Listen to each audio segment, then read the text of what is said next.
ഒരുപാട് കണ്ടും കേട്ടും ഒരു പൂതിക്ക് അങ്ങ് ഉണ്ടാക്കി നോക്കിയതാ. ശരിക്കും മതിയായി. രുചിയുടെ കാര്യമല്ല കേട്ടോ പറഞ്ഞത്, അത് ഉണ്ടാക്കുന്നതിനെ പറ്റിയാണ്. എന്താണെന്നോ, നമ്മുടെ സാക്ഷാൽ കിളിക്കൂട്. ആദ്യം ഉരുളൻകിഴങ്ങ് പുഴുങ്ങി തൊലി കളഞ്ഞ് ഉടച്ചു വെക്കണം. കോഴി കഷ്ണങ്ങൾ ഉപ്പ് മസാലയും പുരട്ടി വേവിച്ച് പൊടിച്ചെടുക്കണം. മുട്ട പിന്നെ പുഴുങ്ങിയെടുക്കാം. ഇനി എണ്ണ ചൂടാക്കി ഇഞ്ചി പച്ചമുളക് വെളുത്തുള്ളി ചതച്ചത് നല്ല പോലെ മൂത്ത് വരുമ്പോൾ സവാളയും കൂടെ ഇട്ട് മൂപ്പിച്ചെടുക്കാം. ഇതിലേക്ക് ഇത്തിരി ഗരം മസാലയും പൊടിച്ചു വെച്ച ഇറച്ചിയും ആവശ്യത്തിനുപ്പും ചേർത്ത് ഇളക്കിയെടുക്കാം. ഇനി തീ ഓഫ് ചെയ്ത് ഉടച്ച ഉരുളൻകിഴങ്ങും കൂടെ ഇതിൽ ചേർത്ത് നല്ല പോലെ ഇളക്കി ചേർത്ത് യോജിപ്പിക്കാം. അതൊന്ന് ചൂടാറിയാൽ ഇത്തിരി എടുത്ത് കൈകൊണ്ട് പരത്തി ഒരു കുഞ്ഞു മുട്ട അതിൻ്റെ ഉള്ളിൽ വെച്ച് ഉരുട്ടി അങ്ങ് എടുക്കുക.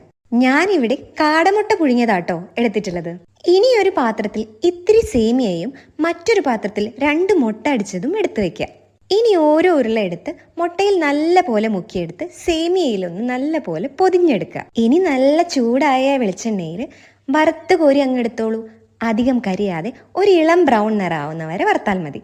അങ്ങനെ അവസാനം നമ്മുടെ കിളിക്കൂട് ഇതാ റെഡി. ഇങ്ങനെ തന്നെയാണോ നിങ്ങളും കിളിക്കൂട് ഉണ്ടാക്കാറുള്ളത്? മുട്ട അകത്താണോ അതോ കിളിക്കൂടിന് പുറത്താണോ? എന്തായാലും രുചി ഒന്നാണ് കേട്ടോ.